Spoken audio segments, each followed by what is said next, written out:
Hello, Archie Dunlop here with Talking Astrology with Archie on Thursday, June the 19th, 2025.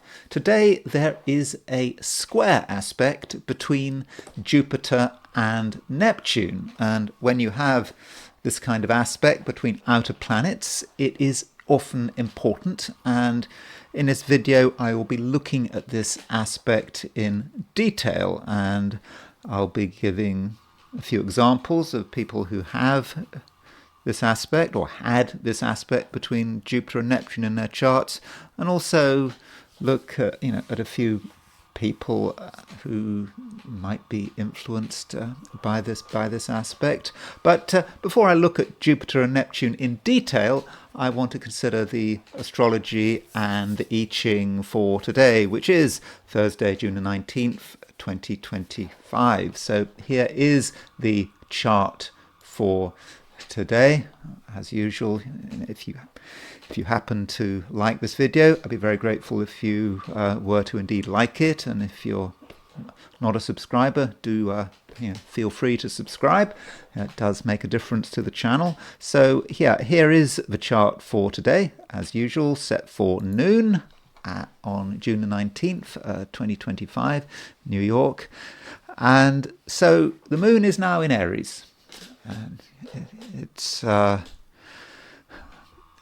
bit of a difference in the moon in Pisces. Moon in Aries is a dynamic placement, and it does make a conjunction to Saturn and a conjunction to Neptune. Now, by the time of sort of noon in New York, that moon is separating from Saturn and Neptune, but that aspect is still in operation. So you could say that although the moon in Aries is very dynamic, it's an action-orientated placement for the moon, it is sort of mitigated, even perhaps weakened, by the fact that it is conjunct Saturn. So Saturn is maybe suggesting to the moon, hold on, you can't do that. You can't go in that direction as fast as you want to go. And if we are impulsive with that moon in Aries, because it's in the same sign as Saturn, there might be cause for regret. And also we shouldn't forget Neptune. Neptune might be about acting on the basis of false information. So that's something we have to watch out for. We might be sure, for example, that Iran is on the verge of developing a nuclear device, but maybe we're not right on that score. Maybe we should have listened to Tulsi Gabbard's intelligence report, thinking that Iran is not actively planning on developing a nuclear weapon. Tulsi Gabbard is actually, of course, an Aries, so maybe she's being influenced by this. I think I'll look at Tulsi Gabbard's chart in my video for tomorrow, Friday. I'll also look at, Trump's chart again. But I didn't want to look at Iran today, although Iran, for me, is of great concern. So that's the moon making the conjunction to Saturn and Neptune, and it is taking place on a day when Jupiter is square Neptune. So the moon is not just making a square to Saturn, it's also making a square to Jupiter. So moon square Jupiter can exaggerate and might act on the basis of a false premise. And when you do have Jupiter square Neptune, there's a lot of faith involved there. I mean, I think the Jupiter-Neptune square can be about what we believe in, or rather what we would like to believe in. And it's always nice to believe in things and to have faith, but what is the basis of that faith? And when you're in a situation where you believe in something and you really hope that something is true, and you realize that it's not true, then there might be a sense of disappointment, and that could be how this Jupiter square Neptune is manifesting. Some of us might feel disappointed we had perhaps put our faith in certain people, certain leaders, and we look at their behavior and it's disappointing and it's just not working out as we had hoped. So that might be one way in which this Jupiter-Neptune square is working. So really what we have is a Saturn-Neptune square, which is strongly tied up. Sorry, let's say it again. We've got a Jupiter-Neptune square, which is strongly tied up with Saturn, because we have just had a Jupiter-Saturn square. So you could say that Jupiter, Saturn, and Neptune are really strongly configured. And then you have got the moon sort of activating them all. And quite when it activates, well, it does depend on your time zone. I mean, by the way, as far as I can see, the moon moves into Aries at 8 minutes past midnight if you're in London. So yeah, if you're in Australasia, then it might not be till later in the day that the moon moves into Aries. So here is a chart for Sydney, Australia, set for sort of noon, June the 19th. And so at noon, yeah, the moon is in Aries, but this morning in Australasia, or for parts of this morning, the moon would be moving through late Pisces. And as far as the heliocentric picture is concerned, here it is. So the Earth is at 28 degrees. The Earth is at 28 degrees Sagittarius, and it's square Mercury, and the Earth is also square Neptune. In fact, heliocentrically, there's still a Jupiter. There's still a Jupiter-Neptune square. And in fact, the Earth is starting to pick up on this Jupiter-Neptune square, over the next few days. And of course, that's what we'll see heliocentrically. So, geocentrically. So when I talk about this Jupiter-Neptune square today, it is absolutely not a one-day wonder. After the solstice, as the sun moves through early Cancer, it will pick up on the Jupiter-Neptune square. So it is an ongoing phenomena. And so looking at the heliocentric view, there's Mercury, very late Virgo, starting to aspect Neptune. So we have a heliocentric grand cross. So Earth starting to move to the opposition of Jupiter. We've got Neptune moving to Mercury opposition Neptune, and really you can throw in Mars and Saturn there as well. So this grand cross formation in the heliocentric chart is possibly quite worrying. And over the next few days, tension levels are likely to increase. And we know this already. If we look at what is happening in the world, we look at what's happening in the Middle East, and it doesn't strike me as being good. And over the next few days, we've got when the Earth moves from Sagittarius into Cancer, it will be picking up on the square of Mars. It will be picking up on the square of Neptune, opposition Jupiter. It doesn't look good, and so all of the tension that we're feeling really is shown by the heliocentric chart, and it is collective. It is about countries and nations and leaders and how they're behaving, but perhaps it does affect us, and it might make us nervous. It certainly makes me feel nervous. But I will be talking more about the Middle East, I think, in my next video, in my video for Friday. But let me now turn to the 12 signs. So these are my forecasts for the 12 signs for today, which is Thursday, June the 19th, 2025. Aries, you are enjoying the moon moving into your sign. I think enjoying is the right word to use. It certainly puts a focus on you, and you become aware of your own power. And yeah, I'm sure there are lots of different things you would like to do. Yet the moon is making a conjunction to Saturn, and so this moon conjunct Saturn perhaps is more important than usual, because this is the first conjunction between the moon and Saturn since Saturn moved into your sign. So Saturn moved into Aries. What, I make it around the 24th, 25th of May. So that was just a few weeks ago, and so this is the first time that there has been a Moon-Saturn conjunction in Aries for quite a few decades.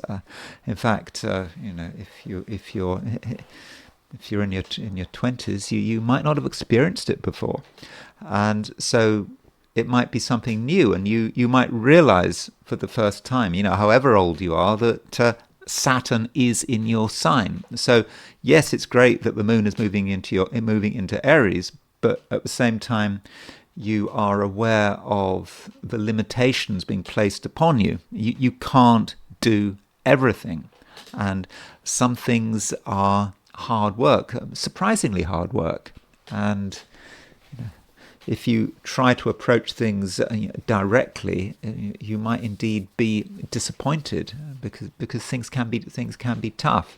But Aries, you can get round the problem, and Saturn moving into your sign does have its benefits. It can be very disciplined, more disciplined than usual, and so Aries, if you want things to happen, you can certainly make things happen, but you have to maybe have a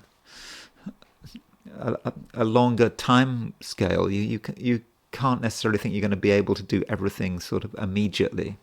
You have to sort of plan it out and think about what could hold you up. There are certainly things that could get in your way, and you have to take those into account. And also when you are dealing with other people and with the world out there, you can have a sense of authority, because that's Saturn in Aries. And if you show yourself to be mature and responsible and measured, then I do think that this will be appreciated. And Aries, if something is important to you, then you can give it everything.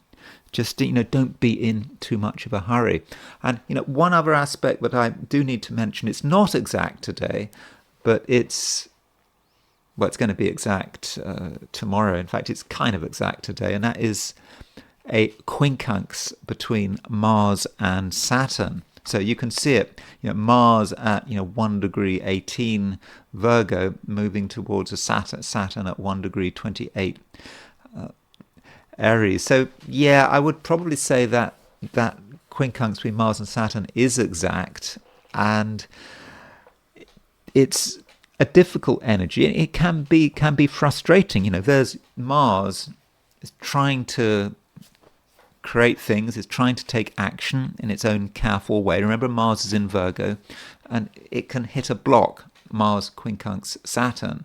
And so that is the challenge for you with this quincunx, to be able to make progress, but also to be aware of the restrictions being placed upon you. And the way you have to do it is really, you have to be very systematic about it. You have to take things one step at a time, and you can't miss out any of those steps. And that might be the temptation.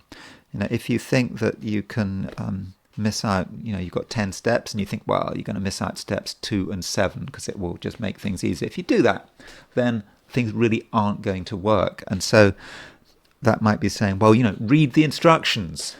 And so if you are unpacking, I don't know, some IKEA piece of furniture and you're in a hurry to set it up, or you are trying to work out how to set up a printer or whatever you're trying to do, do read the instructions very carefully, and also read your own instructions and consider your own rules. And if you miss out any of those rules, it's not going to work. It might be easier if you skipped a few steps, but it is absolutely not a day for doing that. You've got to be very thorough. I mean, I think today that really is important. Taurus, the moon is now very much in Aries, and with the moon in Aries, you might feel that you have to hold something back. I mean, after all, the moon is making a conjunction to Saturn in Aries, and this moon conjunct Saturn is going to affect all of us. It could be especially strong if you're in Australia or New Zealand, but I think it doesn't matter where we are. I think we're all going to feel it, and so something is holding you back. It probably isn't anything concrete. It's rather something you imagine, something that you're worried about, something you feel really does need some more thought, and you have to ask yourself, whether it is real. I mean, it is always good to be cautious, but sometimes you can be too cautious. And so if you have any fears, ask yourself, what is their nature? Are they real, or are they just something you've created? Or indeed, they could just be an excuse. So that is absolutely possible. And this moon in Aries, it does make a conjunction to Neptune as well. So you could say moon making a conjunction to Saturn and Neptune really is about fears, because Saturn and Neptune is a fear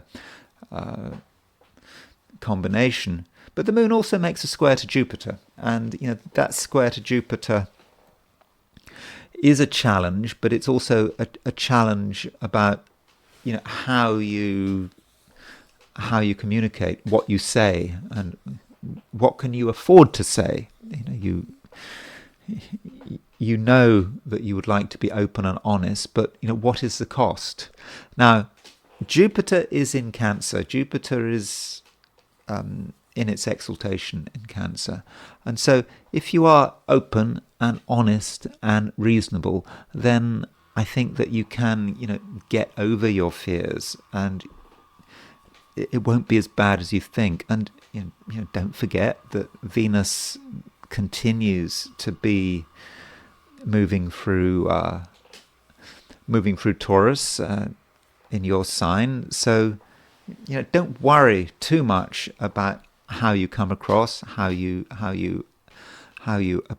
appear, because I think actually you can appear as someone who is reassuring, especially as Venus is starting to move towards 15 degrees Taurus. So as far as I can see, Venus at noon today, New York time, is at 1349 Taurus. So it's moving on to 15 Taurus. So what's the big deal about 15 Taurus? Well, 15 Taurus is the center of your sign. You could argue that 15 Taurus is the most solid place in the whole zodiac. I mean, I don't say that on the basis of anything I've read. I'm sure someone else has made that suggestion. And it is because, not just because it's the middle of Taurus, but because 15 degrees Taurus is square the Aries point. And so if you hold firm to who you are, then you will make an impression, and you will actually come over as someone who is reliable and trustworthy. Now, you might not feel reliable or even trustworthy because of your concerns, but if you actually start to just be yourself, and You don't have to push it. You don't have to take risks. But just see what you can do. See how far you can go. And yeah, I do think that in most cases you are going to be appreciated, and you are at one with the world. You're increasingly at one with the world because Venus is moving onto the Aries point. Or rather, at least it's moving towards the 45-degree aspect to the Aries point. And of course, the Sun is getting ready to move into Cancer. So the Sun is moving on to the solstice point. So you pick up on that all, and so I do think that you're on everyone's wavelength, Taurus, and if you do feel fear, it's quite possible, Taurus, that you're picking up on everyone else's fear, because we're living in fearful times. And if you can talk about other people's fear, people will respond to you, and it will really seem as if you are on everyone's wavelength and you're addressing other people's concerns. And that is, another reason why today people might be inclined to trust you. Gemini, you have a certain ability to get noticed and to interact with people. I think your ability to interact right now is pretty good, but you do have to interact in the right way. And Gemini, it can be easy for you to trivialize things. Sometimes you do it on a whim, and you say something without really thinking it through, perhaps because it sounds right. It's a good way of responding, but it's not a time to be trivial. Don't forget that the moon is making a conjunction to Saturn, and the moon is in the same sign as Saturn. And I think that this conjunction between the moon and Saturn is perhaps longer lasting than usual, because this is the first time that the moon and Saturn have been together in Aries for several decades. When was the last time Saturn was in Aries? That would be probably sort of late 1990s. And so don't trivialize things. Don't joke around unless you've thought it through. There's always a place for Gemini's sense of humor, always. But sometimes that sense of humor can be inappropriate, and I think it's important, Gemini, that you understand, what is worrying people, and also understand what is worrying you and what your real concerns are. And don't forget that Mars continues to be in Virgo. Mars has just gone into Virgo, and sort of Mars will be in Virgo till the beginning of August. And for the average Gemini, that is an important event, because Virgo represents a key angle in your chart, and Mars actually is making a quincunx to Saturn. So Mars is 150 degrees from Saturn, and there may be a conflict here between your need for grounding and security. You might be in denial about it. Geminis sometimes like to think that they're different, that they don't need too much grounding, that they can always sort of float free. But with Mars quincunx Saturn, there are reminders that safety and security do matter. And also, although I do think that your social skills are relatively good, I think you may see their limits, and you may see the limits of certain other people. Other people, they might be amusing up to a point. You might like to, be with them, but it's always up to a point. And it's a day when you can perceive, perhaps for the first time, the limitations of another person. And we do have a square between Jupiter and Neptune today, and there are a number of ways that this can work out. But one word that comes to mind with Jupiter square Neptune is disappointment. Jupiter Neptune is about faith and believing in things. We believe that things are going to work out, but then there can be that terrible disappointment when we see people for what they really are, and we realize that they're not as good as they seemed, and maybe they offered a lot, but now you really see what they're really like. And Geminis actually can have these moments of realization, because Geminis, they think. Geminis actually are very good at just looking at people and just listening to what they say. They listen, and then they suddenly decide. It just happens. And that's why, perhaps one of the reasons why Geminis can be quite fickle, or appear to be fickle. They seem to be friendly and warm, and they're there for you, and warm. I wouldn't quite say that Geminis have warmth as a fundamental character trait, but they seem to be there, and they seem to be friendly, and then suddenly they switch off. They're not there at all. They've just gone. And that might be because the penny has dropped.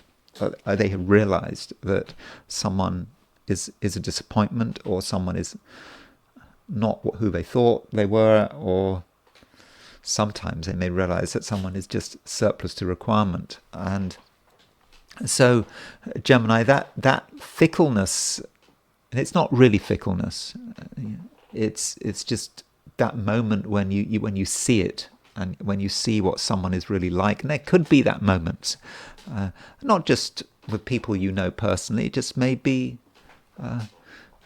people in the public eye. And because I do think that today there is a sense of disappointment that all of us can feel, and maybe the Geminis in particular are going to be vulnerable to that feeling. But disappointment is better than fantasy. I mean, at least with disappointment, one is seeing the truth of the matter. And additionally, Gemini, I think that you should try to be open and honest, and you can be. You can speak plainly, and if you want, you can speak with authority. You know what is right, and you know what can be done, you know what can't be done. And if anyone is breaking the rules or going beyond the limits, then Gemini, you're going to be very good at reining them in, and your words can have an immediate impression. So don't be shy. If another person is doing something wrong, is breaking the rules, is being careless, then don't just keep your observations to yourself. Tell them the way it is. Okay, there are going to be certain situations where you don't want to expose yourself to danger. I mean, if someone is dangerous, sometimes you just have to stay out of their way. But if you're dealing with people that aren't dangerous, be open about your feelings, and don't be afraid of providing constructive criticism. Cancer, you do have a lot to contribute, and people need someone like you to make these contributions.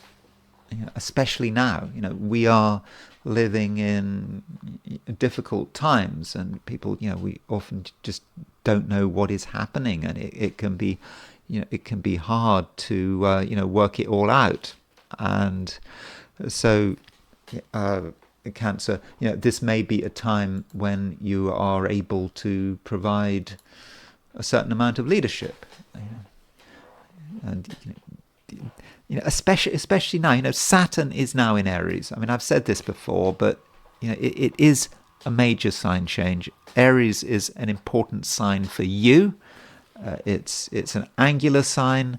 It's a high-profile sign, and with Saturn moving into Aries, you do have to think about your responsibilities, and it is very often a responsibility to provide guidance and yes, leadership.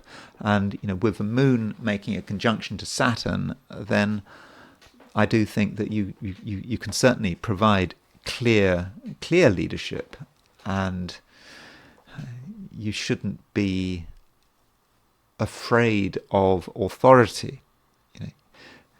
For example, there might be a hierarchical situation where another person appears to be superior to you, or they've got authority supposedly that you haven't got, but you have to get through that. Sometimes you have to be honest, and you have to assert authority, even in the company of people who appear to be at a higher level than you. That might require a bit of courage, but I'm sure you can handle it. And don't forget that Jupiter's in Cancer, and Jupiter is in your sign, and that Jupiter moving into Cancer, obviously it's been in Cancer for a bit of time now, and you could argue that Jupiter as a planet is a protective influence, and so with Jupiter moving through Cancer, you are protected, and so you can get yourself into a situation that in the past you might have been wary of, but now it can work for you. And and that particularly applies right now when you're dealing with people who you might be afraid of because they seem to be more powerful than you. And one aspect we do have today is a square between Jupiter and Neptune, and this Jupiter-Neptune square, I have mixed feelings about this Jupiter-Neptune square. It is an aspect that is about hope and possibilities and believing that things can really work out, but it's also an aspect of great disappointment. We really hoped that things were going to work out, but they just didn't, because faith on its own is sometimes of limited value, and I suppose that might depend on your particular religious view. I know that in the Christian religion there's a lot to be said for faith. Faith is really important. We don't know for sure that we're coming back. We don't know for sure that there's going to be a resurrection, but we have to have faith, and faith is sometimes necessary, but you have to work out, Cancer, where is faith appropriate and where is it inappropriate. Maybe faith is absolutely appropriate for things of a spiritual nature, but on a material level, faith, we have to be careful. Faith probably is not something that we should get caught up in, but the fact that Jupiter is moving through Cancer and it's square Neptune, maybe that in the right situation it is okay to have faith concerning something of a material nature, and perhaps we should be seeing this conjunction between Saturn and Neptune in Aries as being about taking something which in itself is quite fantastic and turning it into something real. And perhaps Jupiter square Saturn, Jupiter square Neptune may actually help. And so, Cancer, bearing in mind that right now you are, I think, luckier than average, you can take a situation that is really up in the air, that seems based on a lot of fantasy, and you can take this situation and you can work on it, and you can structure it, and you can make it possible.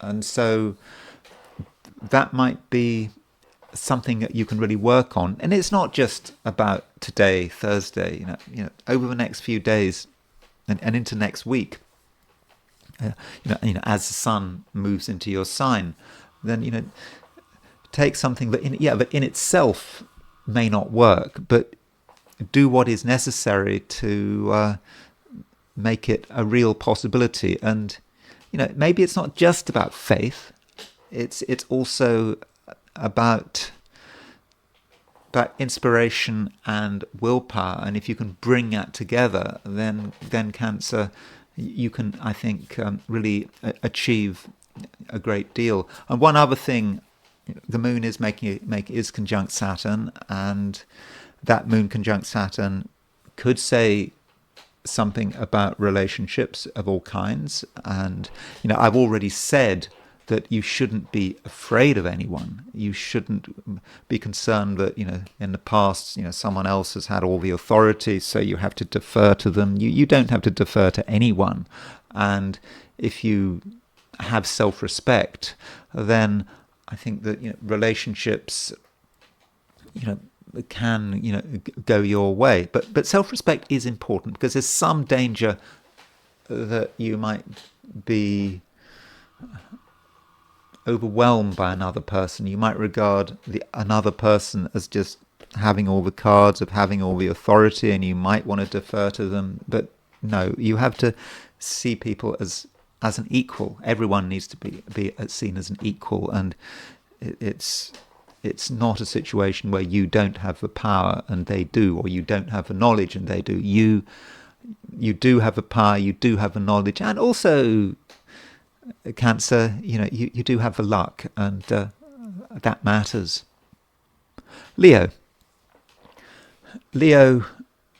you continue to want things to happen. I mean, you are someone who can make things happen, even if it's a situation where it seems that nothing is going to work, and that it just feels like the wrong time, and everyone is doing something else. Even in that kind of situation, you can make your influence felt, and you're going to be helped by the fact that Venus is now moving right into the middle of Taurus. So Venus is at 1348 Taurus. It's moving towards 15 Taurus, and 15 Taurus is 145 degrees. Sorry, is 45 degrees from 0 degrees Aries, and Taurus is in a high-profile sector of your chart, and so that means that if you hold firm to what you believe in, and you hold firm to your plan, whatever that plan might be, then I think that you're going to make an impression.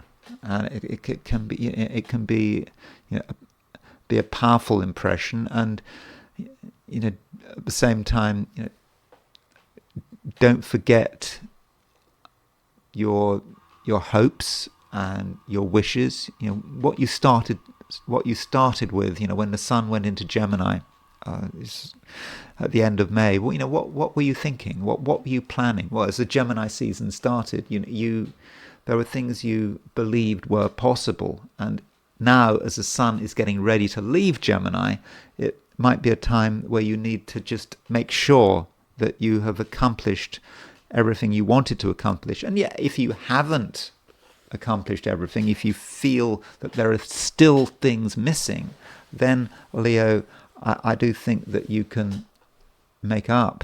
There is a chance to potentially make rapid progress, and perhaps, Leo, it's just about seeing something through to its conclusion. You might be nearly there, 98% of there, but 98% of there isn't enough. It's like when you're downloading a file on the computer, it might be a huge file, and the computer says that you are 99.99% finished.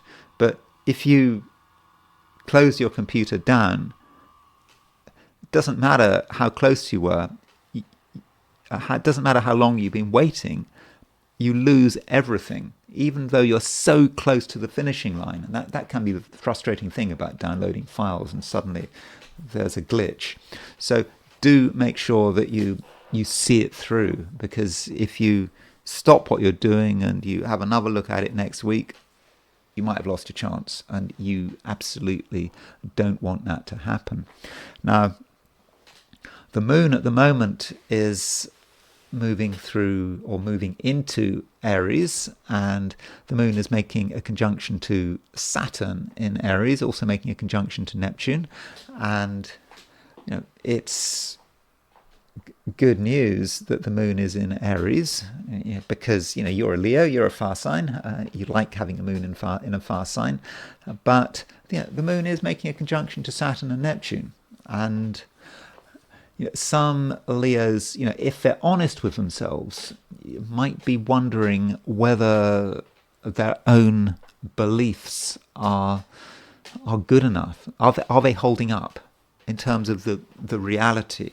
And there could be some danger of cognitive dissonance. So with cognitive dissonance, you have a set of beliefs, and you're comparing your beliefs with what's actually happening in the outside world. I think cognitive dissonance, that was a sort of late 1950s thing. I think it was Festinger and others wrote this book called, was it When Prophecy Fails? And it was talking about some cult that believed the aliens were going to land and save everything, and they had a particular date when the aliens were going to land, and Festinger and other psychologists were observing this cult,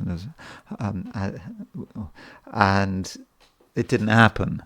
And so what do you do? What do you do when you have this certainty that something is going to happen and it doesn't happen?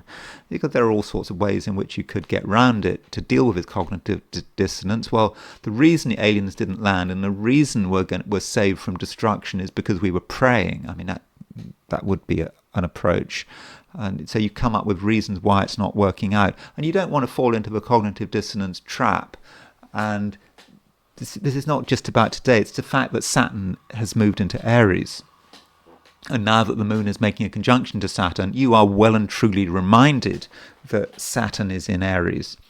And so you might have a set of beliefs, things are really important to you. They could be about politics, they could be about your spirituality, religion, whatever it is. And if you just look at the real world and what's happening in the real world, how do they link up? Are they really sonant, or are they dissonant? And that's going to be something you're going to have to work through over the next couple of years, or as Saturn moves through Aries. And so this moon moving into Aries might be the first time that you actually have to deal with it.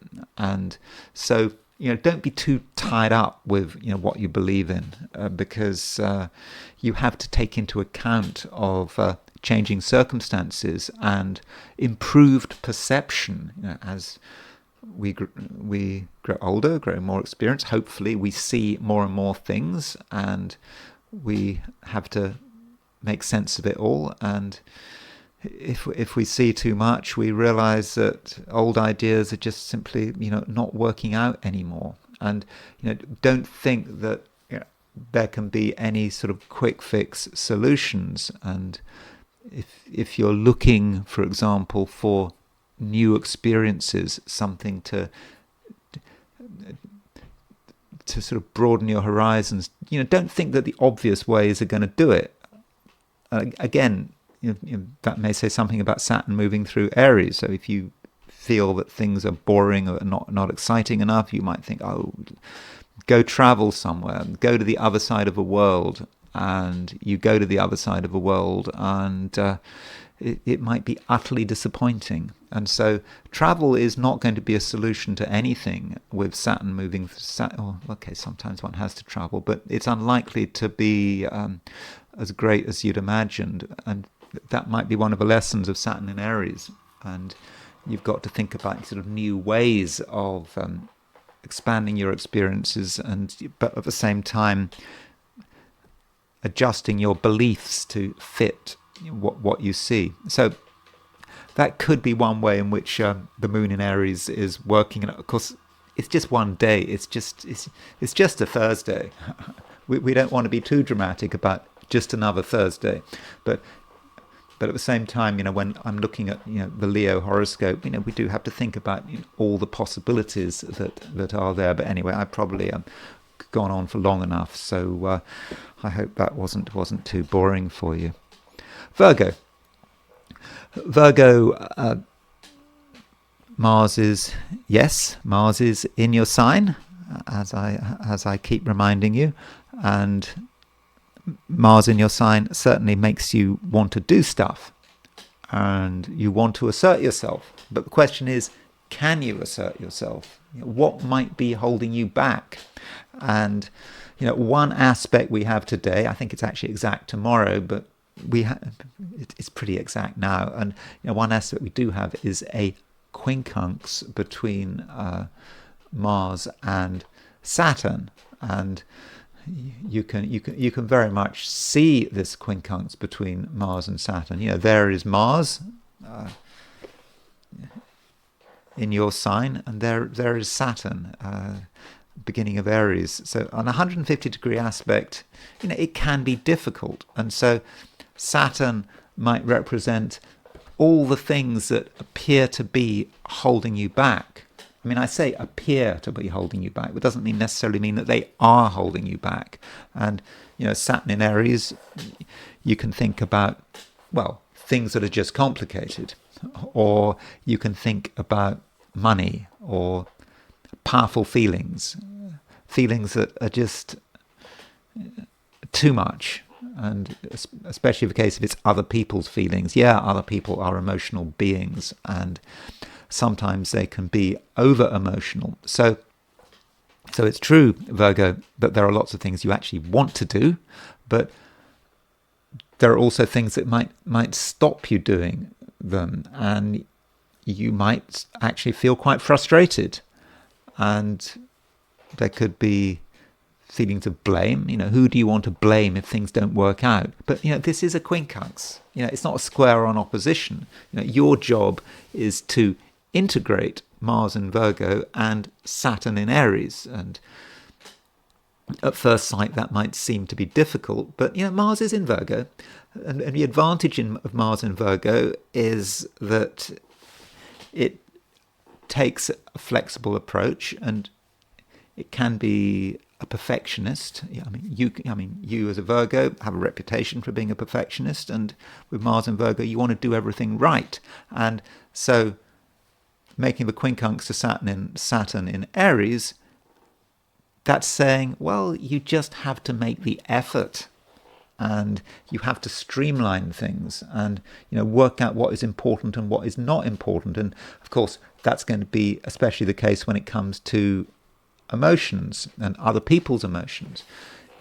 Just because another person is expressing powerful feelings, feelings like outrage and despair, you don't have to completely buy into those feelings and allow those feelings to dominate you and have a real influence on your actions. You have to do what is right, and you have to be ready to assert yourself in the face of a frustrating influence or even a frustrating person. And you have to do it properly. It's not about being impulsive, but you have to do it in a way that is timely, and you can assert yourself enough. And additionally, Virgo, you're going to have a good sense of right and wrong. And if you really think about it, you'll know if people are being unreasonable. And if people are being unreasonable, in most cases you can put them right. You can just tell them what is possible and what is not possible, what you regard as being acceptable behavior. And if you need to lay down the law, the moral law perhaps, then I think, Virgo, that's something that you're going to be really, very good at doing. And, continuing on the theme of, other people, there is a square between Jupiter and Neptune. And I will be talking in detail about the square between Jupiter and Neptune later in the video. But, this Jupiter square Neptune, may say something about other people and their behavior and their thoughts. And you might realize that there are a few people who are really just being unrealistic. Maybe friends, people well. You might even respect them, but if you actually look at what they're doing and what they're thinking, you might realize that they don't really understand the full complexity of what's going on, and they may just assume that everything is going to be fine, and it's not going to be fine. And that does mean, Virgo, that in certain situations you do have to look after yourself. So, for example, if someone suggests something, your first inclination might be just to go along with it. If they want to do that, that's fine. But you need to be actively critical in terms of listening and acting on what people say. Even if in the past you had trusted them, you thought they were mature enough, old enough to make good decisions, they might even be sort of above you in some hierarchy. For example, if you're working, or maybe in your own family, that doesn't mean they've got it right. And you may realize that someone you trusted and relied upon is making a false assumption. And it's then your obligation to make your feelings clear. It might not be something that you want to do, but I think that it's probably something you should do, and I think it's something that you can do. And one other thing, Virgo, don't forget, Sun is about to leave Gemini. It's almost out. Sun is at 28:38 Gemini, so in just over a day, Sun will be in Cancer. And so, the Gemini season is coming to an end. And it just may be that today, Friday, there may be one last chance to sort something out, finish something off. And if you leave it until next week, that chance might have gone. I mean, maybe you've already sorted it out. Maybe it's nothing to worry about. But just a reminder, don't think that you're necessarily done. Don't think that something is necessarily complete, because there may just be a little more work to be done. Libra, Venus is moving towards the center of Taurus. It's at 13 degrees 49 New York time. It's at 13:49 Taurus. It's really approaching 15 degrees Taurus, which is the absolute middle of the sign. And so it's approaching the semi-square of the Aries point.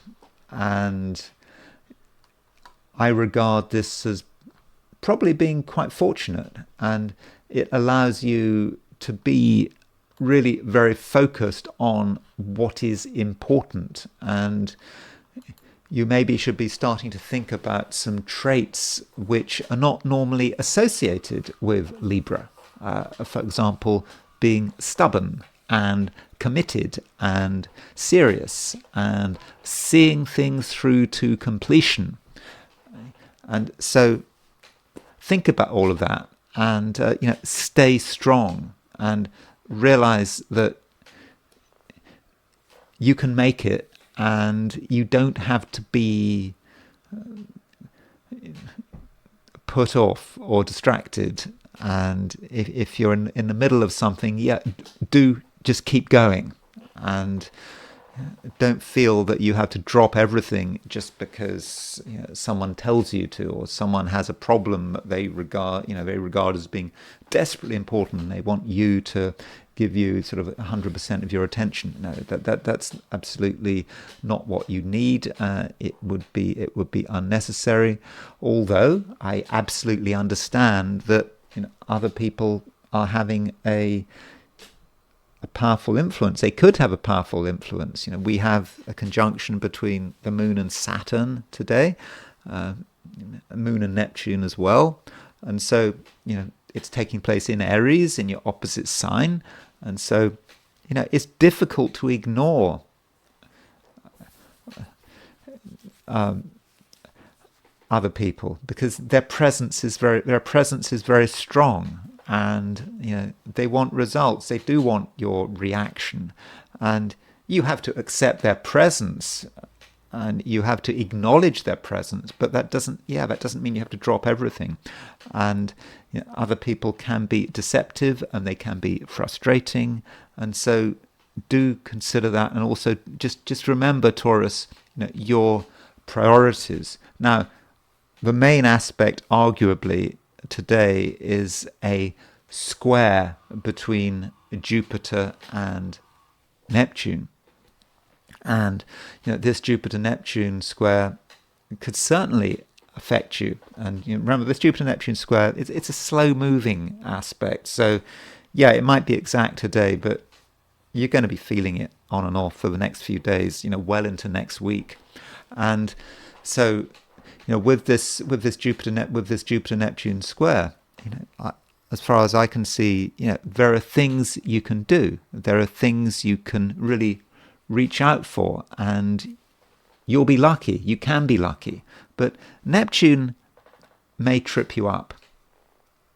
And Neptune, because it's in Aries, it may represent someone else tripping you up.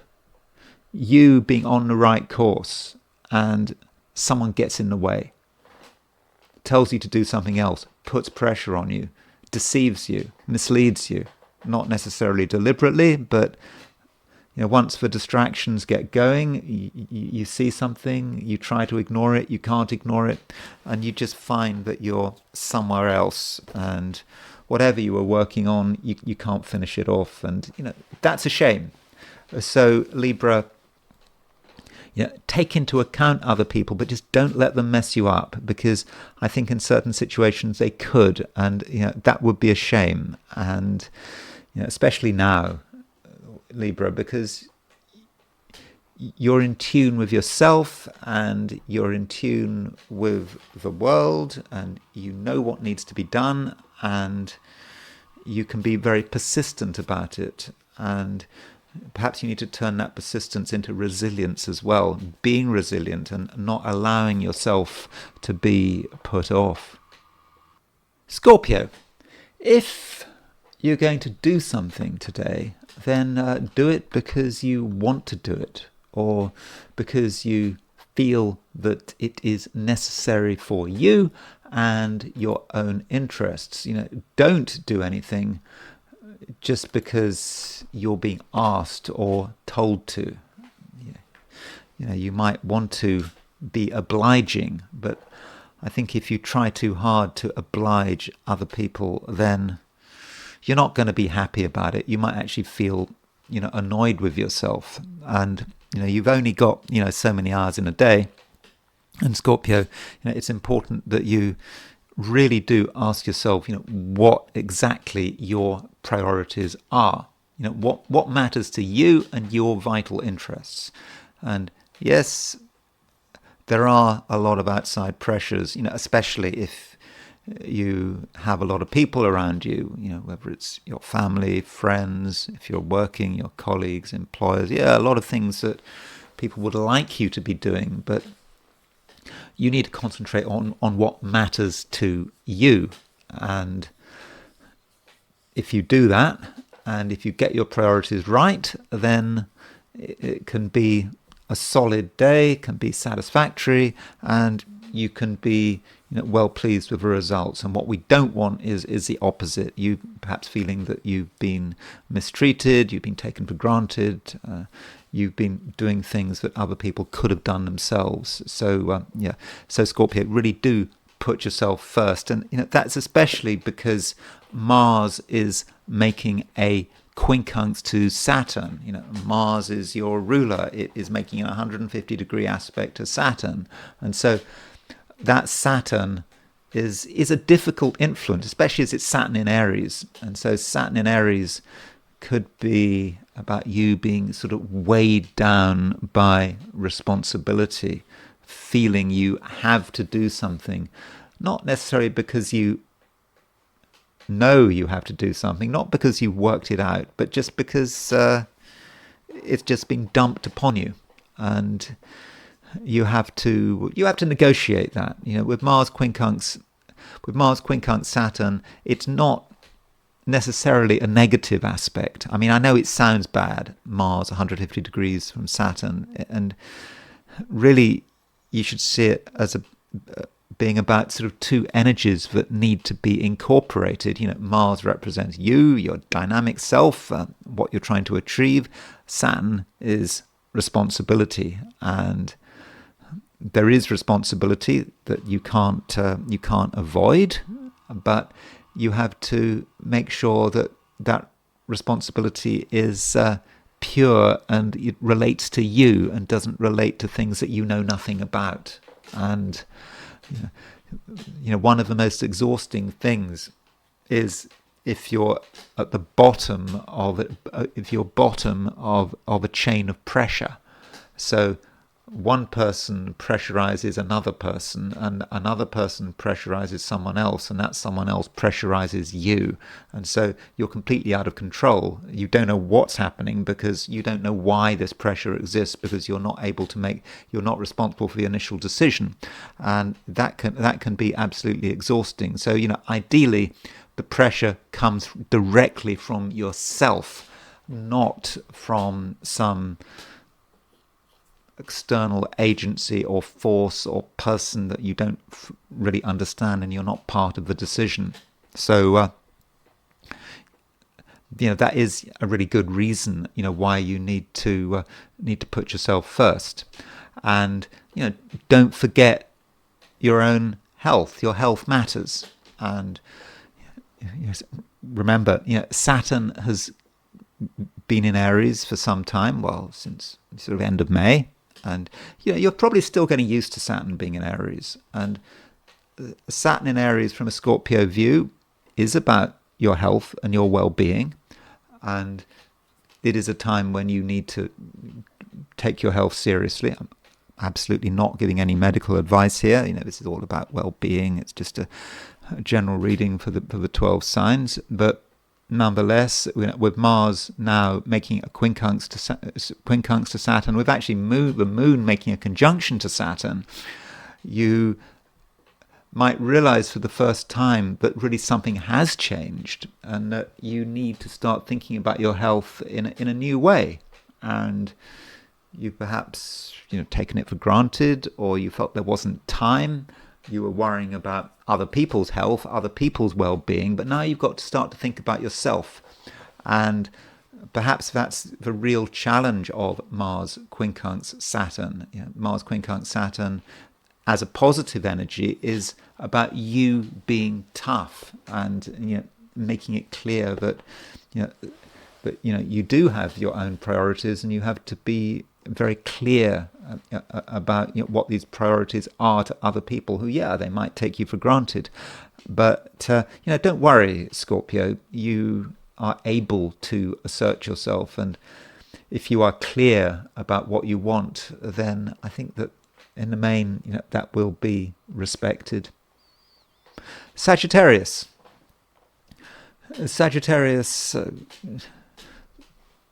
the moon continues to move through Aries, and with the moon moving through Aries, it's a time when you are thinking about what you would like to be doing, what is important to you. And now that the moon is in Aries as well, that gets sort of added impact. You're thinking about what you would like to do, what you would enjoy doing. But with Saturn now, with Moon conjunct Saturn, enjoyment might seem a serious business, and might even be something that you have to actually fight for. There are outside pressures. You feel you should be doing one thing or another thing, and maybe you shouldn't be thinking about yourself. But of course you should be thinking about yourself. You are important, and it's important that you absolutely make the most of everything you've got. And that takes place at all levels. It's not just about inspiration. It's about your emotions and your thoughts, and it all coming together as you as a unified person. And one aspect that we do have today is a square between Jupiter and Neptune. Now, this Jupiter-Neptune square is a mixed blessing. Jupiter is your ruler, and Jupiter's in Cancer. It's exalted in Cancer, but it is square Neptune. And Jupiter square Neptune could be about you being confused. You're not quite sure what you're supposed to be doing, and you might start to move in the wrong direction. But there's a positive side to Neptune. And Neptune is actually challenging you to really do what is important to you. And that goes back to what I was saying right at the beginning of this piece on Sagittarius. It matters that you concentrate on yourself and on what you're good at. And enjoyment is serious, and you need to give it everything you've got. And if something just feels too easy, not very intense, can it really be enjoyable at the moment? Possibly not. And so if you want to have fun, you have to give it absolutely everything you've got. And it's got to be something intense and serious, powerful and passionate. And it might just be all or nothing. Some things are all or nothing. You do one thing, you enjoy it. You do another thing, you enjoy it. You maybe do something else. Well, that's not the way to go. You have to be almost obsessive. Obviously, you don't want to be obsessive in a pathological way, but sometimes there is a value in obsession, because obsession allows you to see things to the end and to absolutely see what is possible. Because I think today, if you get it right, a lot of things are possible, and you have to take yourself seriously and believe that you can just go through with it all. And so that might be the best way of dealing with things, and just take yourself seriously. And ironically, the more seriously you take yourself, the more you will enjoy yourself.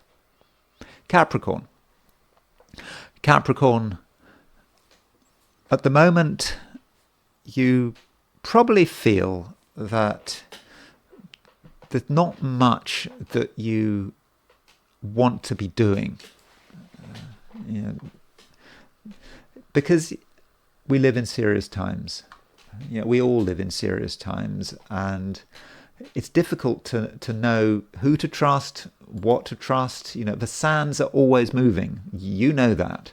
And just when you feel comfortable, well, something can change. Something can go wrong, and you have to move on, and that's not what you want.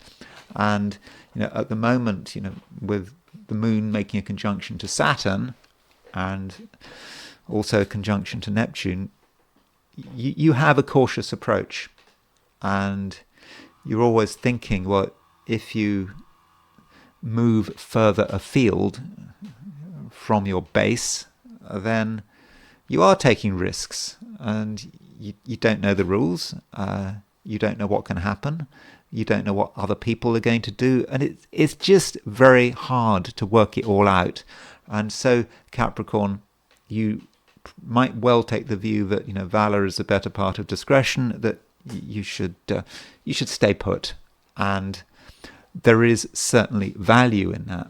Although with the Moon conjunct Saturn, you do have to take into account other people. The Moon could be representative of another person in your life, and actually, Capricorn, you could be quite heavy. I mean, I don't mean heavy as in weight. I mean heavy as in your personality. You are quite intense, and if you're not careful, another person might not know how to respond to you, and they might almost go weak at the knees around you because you represent so much power. Yeah, you can be powerful.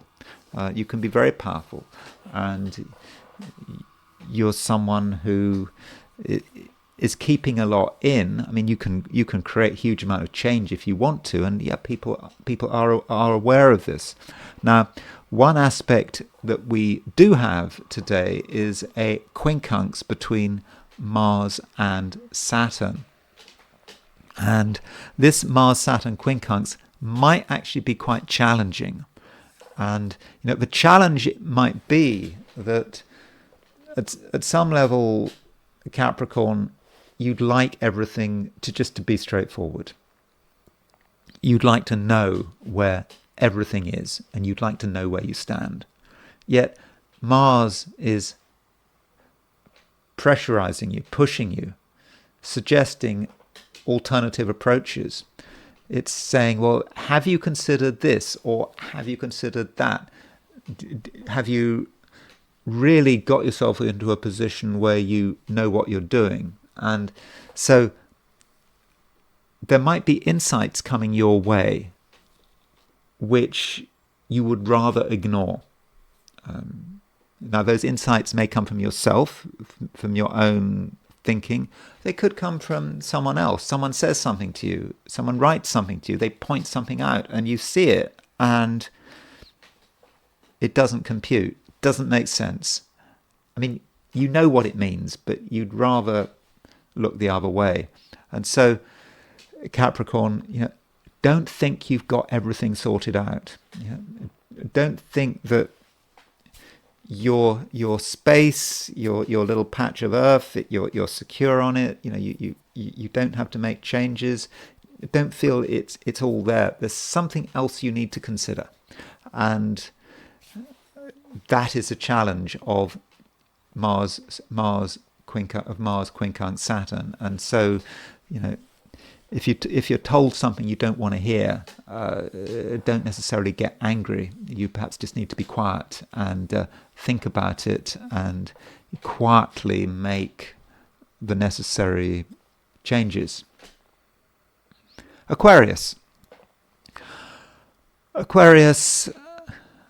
at the moment there is quite a lot of activity in the sign Aries. The moon is in Aries, and it's making a conjunction to Saturn, and with that aspect and with that kind of emphasis in Aries, you might feel that there is something that needs to be communicated, and moon in Aries is a dynamic influence, but it's conjunct Saturn. And so the question is, do the words flow? And although you feel you have got a lot to say, when you actually start to speak, it just may not be quite so easy, and maybe you're not going to be immediately understood, and that may say something about your language, how you present yourself. So if you are going to say things, don't say more than you have to. A few words might be enough. If you try to go on, and if you spent ages explaining something, then you perhaps could find that you don't make any progress at all, and the more you explain, the more complicated it becomes. So do really try to keep it simple. And additionally, we have a quincunx between Mars and Saturn, and as a result of that quincunx, you might feel agitated, and that might be part of a reason why you can't fully explain yourself. That there is an agitation taking place under the surface, something irritating you, something bothering you, some detail that you'd like to pretend it didn't exist, but it does exist, and it's weighing in on you, and it is interfering with your lines of communication. And so perhaps, Aquarius, although there are lots of things you would like to say, and you'd like to say them in a dramatic and upfront kind of way, maybe it's just not the right time. It's just almost the right time, but it's not quite there. And additionally, Aquarius, perhaps you should avoid impulsive behavior. So, for example, Aquarius, if you feel you want to go somewhere on a whim, well, that's very nice. Sounds interesting. But something you do on a whim, okay, it might be a phone call, but it might be a visit somewhere, just to a shop. Perhaps you go by car or by bus or whatever. You go there on a whim, and it just doesn't work out. And it just could be very frustrating. It just delays something you thought was going to take 5 minutes, could take you 2 hours, and that could be really annoying. So perhaps you should think carefully about these whims and your impulses. Maybe it's just best to do nothing and just to accept the limitations of the day. I mean, okay, the day's main aspect is a square between Jupiter and Neptune, and this Jupiter-Neptune square, I don't think it affects you directly, but I think with this Jupiter-Neptune square, all of us, Aquarius included, may like to believe things, and there are things you like to believe, Aquarius. Aquarius is a sign that is about beliefs, and you might find that some of the things you would like to believe in, you actually start to see evidence that it's not going to work. And one word that I have used in several places in this video is disappointment. And if you try to understand something, if you put your faith to the test, I'm not talking about your spiritual faith, but your faith perhaps in other people and their promises. If you put your faith to the test, it's possible that you're going to be disappointed, but you shouldn't take it personally, because a lot of people, regardless of their sign, could feel rather let down. I mean, I'm sorry to end on a down note, but just remember, this is just a reading for Thursday. Tomorrow is another day. Pisces, the headline aspect is Jupiter square Neptune, and you could say that Jupiter square Neptune is a real Pisces aspect. Jupiter is the ruler of Pisces. Neptune is not the ruler of Pisces. I know some people claim that Neptune rules Pisces, but it doesn't. Nonetheless, I would accept that Neptune has an association with the sign Pisces, and so this Jupiter-Neptune square may have a particular influence on you. And, it says a lot about perhaps what it means to be a Pisces. And, I have used, when doing these forecasts for the 12 signs today, I've used words like faith and trust and also disappointment. And, many Pisceans do have strong beliefs, and they like to give people the benefit of the doubt sometimes. But there is a possibility here with this Jupiter square Neptune of being disappointed. You thought that things were going to work out and they don't. And you kind of need to avoid that. And the more realistic you can be, the better. Because it might be that the promise connected with Jupiter square Neptune is actually salvageable. So, for example, Pisces, you might have an idea, something that is important to you, and you see evidence that it's not going to work, or that you've been misled, or you believe something and you now see that you were wrong to believe it. And it's tempting to just give up on the whole thing. But maybe you don't have to give up on it. Maybe you can just, employ your imagination and, even your willpower to take something that is flawed, that might be broken, but is not beyond repair. And so, it's important not to give up on something, and to give it your best shot. But also, Pisces, really, it's important to have your eyes open and see the problem before it becomes too serious, and then make an adjustment. Now, this Jupiter square Neptune might well have a financial dimension here, because Jupiter's in Cancer, great place for Jupiter. Jupiter's your ruler. It's exalted in Cancer. That's great. But Jupiter is square Neptune. Neptune in Aries, and there could be some wishful thinking about the financial aspect of a project, and the disappointment might not have manifested itself yet. You might still be in denial, or you haven't thought about it. And so it could be that something you're currently working on, that you feel quite good about, you haven't fully explored how much it's going to cost. And if you were to explore how much it was going to cost, then you might be very disappointed. You might think, this is a real deal breaker. It's not a deal breaker, by the way.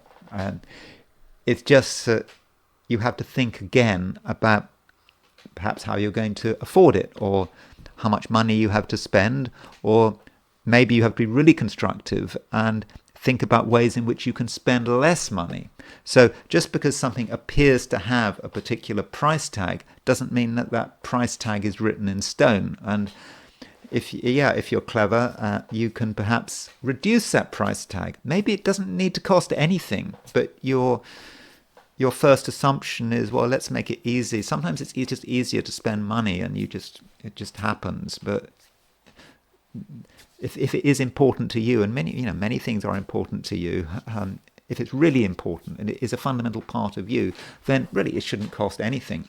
So, do be realistic, but do not be hyper-realistic. Don't just give up on something the moment you see the problem. Instead, do really be able to see it through. And also, don't get angry if anyone points things out to you. That could happen. Someone points out to you what you're doing wrong, how you're getting it wrong. They might point out your mistakes, and to begin with, you might get annoyed. You might not want to listen, but it is worth your while listening, and that especially is the case if anyone is talking about money. It just could be that you've made a mistake, or if you seek financial advice, you may not hear exactly what you want to hear, but it's important that you take it on board. And if you do take it on board, I think it is an issue that I'm fairly confident that you can resolve. So those are my forecasts for the 12 signs. And now I want to switch to the I Ching. So I asked the question, what is Thursday going to be like, for those watching the I Ching section of this video? And the first hexagram I got was hexagram number 31, which is influence. It's about our influence. How much influence have we got? Are we going to be taken seriously? If we want something to happen, are we going to be able to persuade people to make it happen? Are we going to be able to get their cooperation? And it may not be about a particular project. It just may be about how seriously we are taken by other people. And we have two moving lines. The bottom line moves and the top line moves. And these moving lines relate to parts of the body. What part of the body is the influence felt? And the bottom line, not surprisingly, is about the lowest part of the body, which is the feet. And in particular, it talks about the toe. And it talks about the influence of the toe. And the idea that, if the toe is moving, that's just the very beginning of something. So at the beginning, we are starting to have an influence, but it's only taking place in our toe. You kind of get the image of just a sleeping body. It's almost 100% asleep, but it's not quite asleep because you can see one of the toes moving. And so the influence is starting, but it's only the beginning. One toe is not going to change the world. And so,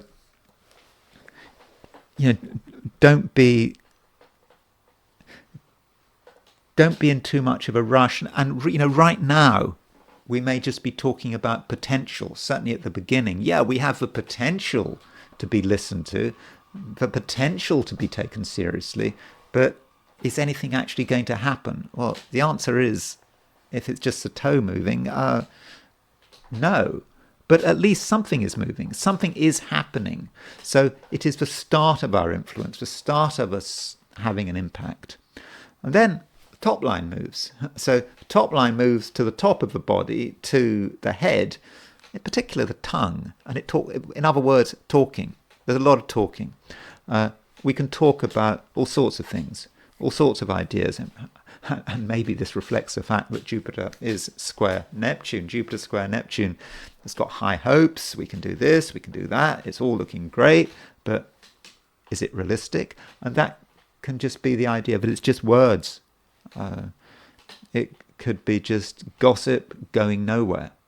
And there's also some danger that our influence might be disrupted by saying the wrong thing. I mean, influence is all about getting people on our side.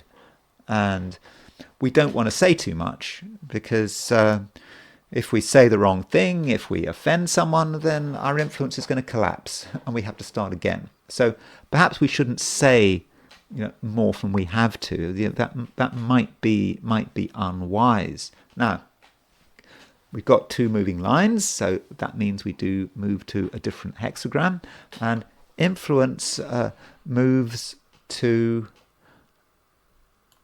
hexagram number 13, which is with others. So, with others, this is the translation of Greg Winkup translates this hexagram as with others. The Wilhelm translation calls it, fellowship with men, but with others seems to be sort of more general, and it's not sort of gender specific, or it could be interpreted as being gender specific. And with others does indicate that our influence will continue, but we can actually start to have a real influence, and that when we're with others, we will be noticed. And if we want to get anything done, we probably can't do it on our own, and it is a sociable hexagram. And also, it's not really about our ego. It's not really just about us having an influence. We have to think about what other people want and who's influencing who. Maybe we have to be influenced by other people as much as we want to influence them. And indeed, you could say, but if we are someone who is impossible to influence, what chance have we got of influencing anyone else? And so our first step is to become part of the social milieu, and then we can then take it from there, and perhaps we can gain strength from other people. And it just might be a case we shouldn't be too focused on us as an individual, and that we should perhaps be thinking of ourselves as being part of some wider group. And now it's time to look at the square between Jupiter and Neptune. And this Jupiter-Neptune square, I mean, people don't really talk about it as much as the Jupiter square Saturn, and it's perhaps more difficult to conceptualize this Jupiter-Neptune square. But it is exact, and it's on cardinal degree. That's quite close to the cardinal degrees. I mean, so if we look at the Jupiter-Neptune square, so here it is. I mean, is Neptune. I mean, don't necessarily think that I'm going to come up with anything earth-shattering about this aspect. I'm probably as confused about it as you are. And so here is the moment when this square is exact. As usual, I've set this for Westminster, London, and so I make it that it's today, June the 19th, and I make it that it's at 4:16 a.m. And so Jupiter's at 2 degrees 6 Cancer, and Neptune is at 2 degrees 6 Aries. And so that means that actually this aspect, if you're in the Americas, is going to be late on Wednesday. So when you think about the pair, Jupiter and Neptune, what comes to mind, at least for me, is faith and belief and hope. I mean, Jupiter is about expansion. It's about what can happen. It's optimistic. Yeah, it is. Yeah, it's a very optimistic energy, especially as it's in Cancer. But Neptune is about delusion and thinking about something is possible, that something might be possible when in fact it's not remotely possible. I mean, that's one way of looking at it. And with Jupiter-Neptune, any aspect, the issue may relate to level. So if we are working on an entirely spiritual level or a religious level, then the Jupiter-Neptune contacts may actually be quite helpful. I mean, we've got to believe, we've got to have faith, and faith in a religious sense is absolutely fine. But if we are working on a grosser level, sort of on the level of a material, about money, career, success, then it's different. And to have faith and to believe that things are going to happen, then that is a recipe for disaster. So if you're hoping for something good to happen materially with Jupiter square Neptune, you might well be disappointed. And so there is an issue. And of course there is a difference between faith and knowledge. And it goes back to that quotation from Jung about when he was asked whether he believed in God, he said he did not believe in God. Belief in God is Jupiter-Neptune. Instead, he knew that God exists. So Jupiter square Neptune is not about the knowledge that God exists. It is about the belief that God exists. And there is a big difference between the two. I mean, because Jung was a Leo. So the knowledge that God exists is something quite fiery. The belief that God exists is, I would have said, something watery. And so with Jupiter square Neptune, there is a lot of hope flying around. And as far as the disappointment is concerned, well, we can see the disappointment, can't we? Because this Jupiter-Neptune square is tied up with Saturn. So you can see that Jupiter and Saturn are very close to each other, and Jupiter is square Saturn and Jupiter is square Neptune. So Saturn Neptune is about disappointment. It's also about fear, and so there may be another aspect of this that's, wonderful things can happen. Jupiter square Neptune, but Saturn is saying, no, I'm afraid of that. Although it could be Saturn just saying that can't possibly happen. And so there's a lot of doubt there as well. Not because that is of the nature of Jupiter square Neptune, it's just because Saturn is involved.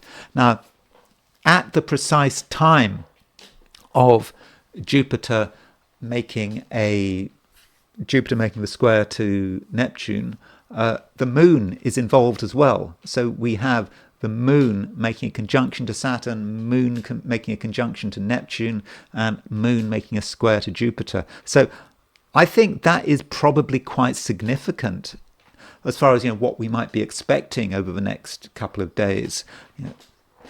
People really may be disappointed. People being forced to come down to earth. Moon and Aries. Yeah, sure, you'd like things to happen. You'd like to take the initiative, but this is the reality of the thing. It doesn't work out, and we might say with this aspect, the road to hell is paved with good intentions, and that certainly is a possibility. And I'm inclined not necessarily to see this square between Jupiter and Neptune in a particularly positive way. Now, when we think about this Jupiter-Neptune square, we should also be thinking about a cycle.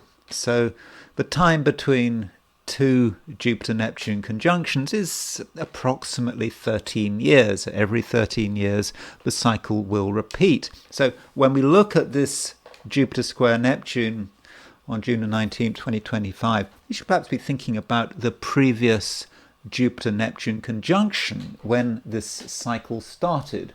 So here is the Jupiter-Neptune conjunction when it started, which I make it sort of April the 12th, 2022. And so, what was actually going on in April 2022? Well, one thing I know that was going on was the war between Russia and Ukraine. So this started in February the 24th, when Russia went into Ukraine, when it invaded Ukraine. And so what was going on April the 12th? Well, I'll tell you what was going on April the 12th. Well, just before April the 12th, on April the 9th, is Boris Johnson, who was then Prime Minister of Britain. He visited the UK on April the 9th. Let me just remove the cusps. We don't need to have cusps. So here's the chart for the day he visited Kiev, and notice how Jupiter was at 2315 Pisces, Neptune was at 2352 Pisces. So what might that have represented? Well, it perhaps represented the West, NATO, telling Ukraine, just keep going with the war. Remember that Ukraine was involved in negotiations in Istanbul with Russia, and I think that Ukraine had already signed off on these negotiations. They were going actually quite well, and Ukraine wouldn't actually have had to have sort of given up very much, certainly compared with its situation now. But the West, basically told Ukraine to stop negotiating, and kind of promised that they would give Ukraine the support that it needed. So there is Jupiter conjunct Neptune, and that is an example of pure wishful thinking. And now we've got Jupiter square Neptune. You might say that we are seeing the results of that wishful thinking. The situation in Ukraine, for Ukraine and for NATO, is now looking really bad. And of course, the conflict between Israel and Iran has kind of made it even worse because it's just completely changed the dynamic. So I think that is actually quite a good example of Jupiter-Neptune working. And so perhaps with Jupiter-Neptune square, certainly from a Ukrainian view, maybe from a NATO view as well, there is a great feeling of disappointment and realizing that all of those hopes that were being expressed in April 2022, that it's actually coming to nothing. I mean, that's certainly one manifestation of it. Now, this Jupiter square Neptune might be influencing certain people. Quite a few people who are sort of involved with the current administration. I mean, talking about conflict, and someone who is very enthusiastic about Israel's war in Iran, remember, that is Lindsey Graham. So Lindsey Graham, I think he tweeted "Game on" after Israel attacked Iran. So he's really excited about it, and so Lindsey Graham has his Venus at 2 degrees Cancer. He's got Venus, I don't have his time of birth, Venus opposition his true black moon Lilith. And Venus in his chart, well, it could mean many things, but Venus could be about war in one's chart, because I do think that Venus can be a planet of war and a sense of victory, his sense of his victory. And so this Jupiter-Neptune, with Jupiter conjunct his Venus and Neptune square his Venus, there's a lot for him to get excited about, and he may be on the verge of being excited, having faith, but perhaps also being on the verge of being disappointed. Things might not be working out as well as he would like. And there are people associated with the Trump regime, not necessarily to do with the war. For example, Trump's Attorney General. I don't really know much about her. Pam Bondi. I noticed that she has her Mars on at 2 degrees Capricorn. So she's got Jupiter opposition her Neptune, and Jupiter opposition her Mars, and she's got Neptune. She's got that Saturn Neptune square is opposition her Mars. So I'm not quite sure what she's involved with, but she's been associated with some of the deportations and the way the Trump is managing the whole sort of the legal aspect of his new regime. But Jupiter square Neptune, it could be that she might be seeing the limits of executive power. Must emphasize, I'm not expressing any opinion here. Legal challenges and whatever. So Jupiter square Neptune, it can be a disappointment. She may be seeing how far she can go. And someone else who's associated with Trump's change policy on immigration and being tough on illegal immigrants is the former governor of South Dakota, Kristi Noem. Kristi Noem has her Venus at 2 degrees. She's got Venus-Pluto square at.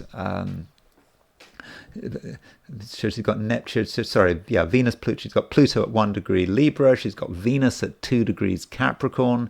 So yes. So Jupiter's opposition her Venus. She's got Neptune square her Venus, and that may say be Venus in a female chart is not necessarily projected. Venus in Capricorn. She's trying to get things done in her own way, trying to follow her master's orders, follow Trump's orders, and maybe it's not as easy as she thought. Now, someone else in the regime or not in the regime, someone who actually Trump I think would quite like to remove is Jerome Powell, the chair of the Federal Reserve, and Jerome Powell has his Venus at 2 degrees Aries. So if you're chairman of the Federal Reserve, maybe your Venus is especially important because Venus is about money. And so Jerome Powell he's got Saturn and Neptune conjunct his Venus, and his Jupiter is square his Venus. I'm actually making this video on a Wednesday, and I think there's going to be some sort of Federal Reserve announcement which will actually be come out after this video has been published, about whether or not about interest rate policies. I think people already know what they're going to do. I think they're supposed to be leaving them unchanged, I think, but it's of course what they say as well. So Jerome Powell may have beliefs about the US economy, which he tries to express, but the question is, how successful is he going to be, and what assumptions is he going to be making? And so maybe if Venus is a planet about money, and with Saturn and Neptune conjunct his Venus, it may be he may realize that things aren't as good as he thought. But Jupiter's square his Venus, so yeah, maybe he's going to sort of have put on a brave face. Now, turning to a different country, the Russian Foreign Minister Sergei Lavrov, born March 21st, 1950. I don't have a time of birth. He has a Sun opposition Mars in his chart. We don't really know whether his Sun is in Pisces or Aries because he's born right on the equinox. And so Sergei Lavrov actually has a Mars-Uranus square in his chart. So basically, in fact, he's got a T-square. So that's quite a dynamic combination there. And so that Jupiter, he's going to have Jupiter conjunct his Uranus, and Saturn and Neptune opposition conjunct his Sun, and opposition his Mars. So does he have to face reality about something? He was trying to conduct foreign policy in a particular way, and he perhaps had hopes about the way it was going to work, and he may have to take into account a new reality, or maybe he feels that he's able to push things a bit further. And so, with Jupiter conjunct his Uranus, let's really make things clear. So Jupiter, so Sergei, you could say that Sergei Lavrov, this Jupiter is kind of on his Mars-Uranus midpoint, and so, he is a decision maker, and so he may feel that Russia has to change its approach and perhaps up the ante. And one more politician is Javier Milei, the president of Argentina, and he has his Mars at 1 degree Libra. So so Javier Milei, he does have Saturn and Neptune opposition his Mars. He has Jupiter square his Mars, like Sergei Lavrov has. And so what is Javier Milei going to be up to, and what does he feel he needs to do? I think you'd have to know about what's going on in Argentina there, but perhaps there's going to be a little bit of wishful thinking on Javier Milei's part. He may think that something is going to work out, but maybe it won't. And two non-personal, non-people that I want to look at. Firstly is the Arab Spring. So the Arab Spring, it was when, remember all those revolts took place in the Arab world, and there was so much hope about it. And it all started when a market vendor who was being sort of harassed by the law, and he'd been told to move on by a police officer, he set himself on fire. And he died. And I think this is the moment when he set himself on fire. And so you had the midheaven at 1:16, assuming I've got that time right, 11:30 a.m. He did this in Tunisia, and the midheaven was at 1:16 Capricorn. The North Node was at 2:47 Capricorn, and so. By the way, it took place when there was an exact Jupiter-Uranus conjunction. It was a day of a Jupiter-Uranus conjunction. That was his sort of final act of expressing his freedom, expressing who he was, and he died in the process. And so it is possible that this Jupiter-Neptune square brings some aspect of the Arab Spring back into life. We're talking about popular protests in a region, and I'm thinking, given the echoes with the Arab Spring, this may say something about the response in the Arab world to what's going on in Iran. Now, I understand that Iran, they're not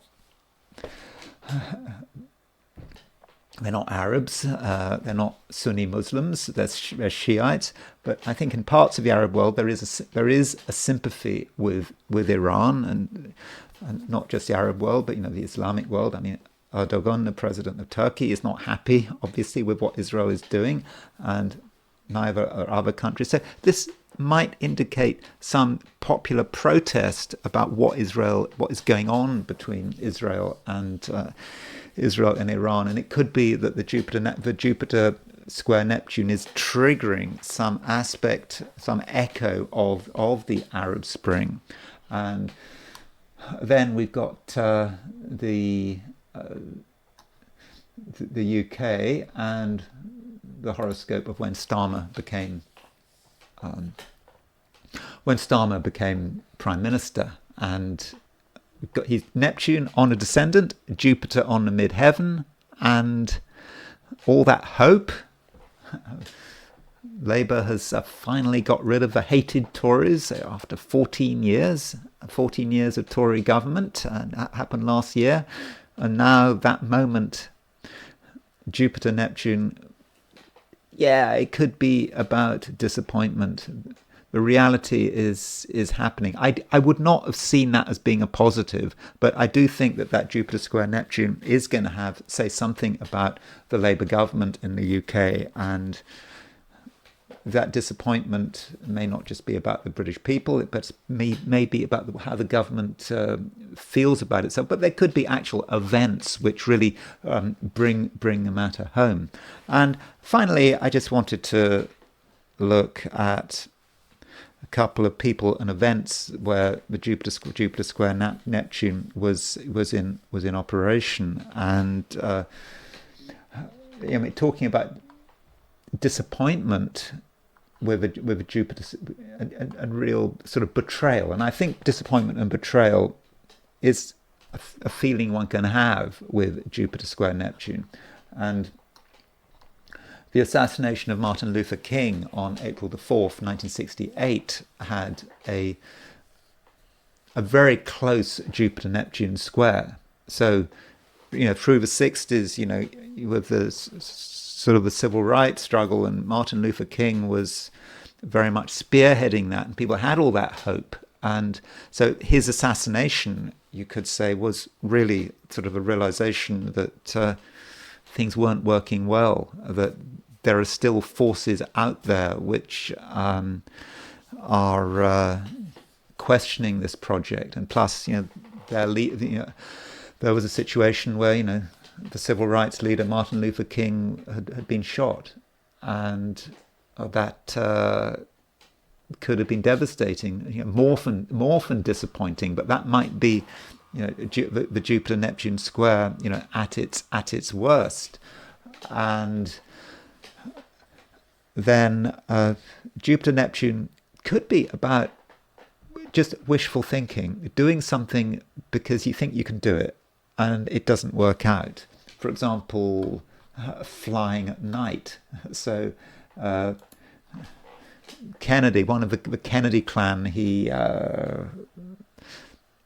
was he John F. Kennedy, one of John F. Kennedy's son? He was flying with his wife and his wife's sister, and he didn't have the ability to fly at night. He hadn't had sufficient training, and this crash on July the 16th, 1999, did have a square between Jupiter and Neptune, and perhaps that crash is sort of picking up on it.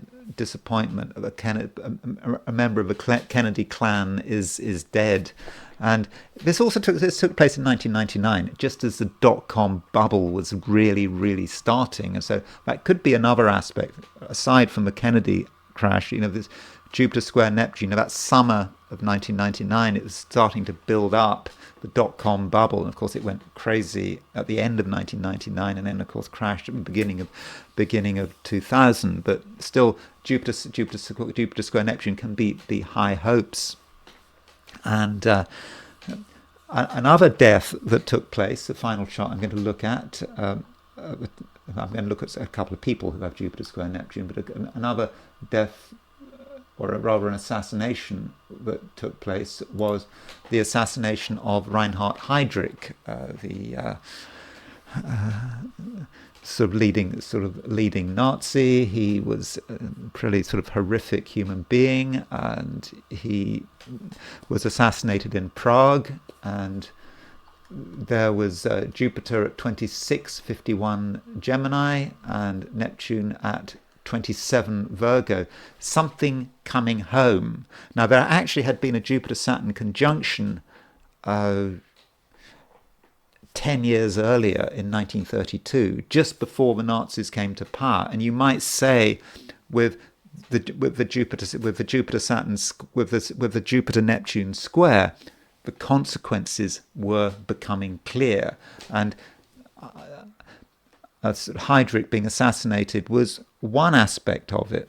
By 1942, it was clear that the Germans weren't necessarily going to win the war. They'd failed to take Moscow, and of course, in the other theatre of the war, Japan was in the war. That May the 27th was just before the Battle of Midway, and so the Battle of Midway was a week or two later, when the Japanese defeat was really hammered by the Americans. It was clear that Japan was not going to win the war, and so that might be that.